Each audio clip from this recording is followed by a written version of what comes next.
ఇద్దరు అన్నదమ్ముల్లో ఒకడు పెద్ద తాగుబోతు. మత్తు పదార్థాలకు బానిస. రోజూ తాగొచ్చి పెళ్ళాం పిల్లల్ని చావగొట్టేవాడు. ఆస్తంతా కరిగించేస్తున్నాడు. రెండోవాడు మంచి వ్యాపారవేత్తగా ఎదిగి పేరు ప్రతిష్టలు సంపాదించి కుటుంబాన్ని ప్రేమాభిమానాలతో చూసుకునేవాడు.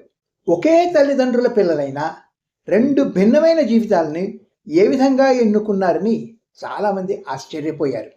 మొదటివాడిని నీవేమిటి ఇలా తాగుడికి వ్యసనాలకి బానిసై జీవితాన్ని కుటుంబాన్ని నాశనం చేసుకుంటున్నావు అని అడిగారు. దానికి కారణం మా నాన్నే. ఆయన తాగొచ్చి మమ్మల్ని బాగా కొట్టేవాడు. ఆయన వల్లే అలా మారాను అన్నాడు. రెండో వాడిని కూడా ఇదే ప్రశ్న వేశారు. వాడు కూడా కారణం మా నాన్నే. ఆయన రోజు తాగొచ్చి అమ్మను మమ్మల్ని కొట్టి ఇల్లు నరకం చేసేవాడు.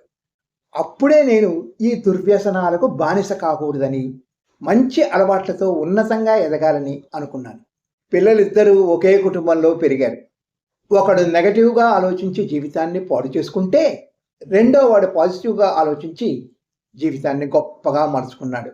జీవితం ఏదో ఒక పాఠం నేర్పిస్తూనే ఉంటుంది. ఏం నేర్చుకోవాలి, ఎలా జీవితాన్ని గడపాలి అనేది మన చేతుల్లో ఉంది. మంచి ఆలోచనలతో జీవితాన్ని గొప్పగా మలుచుకోవాలి. Good luck.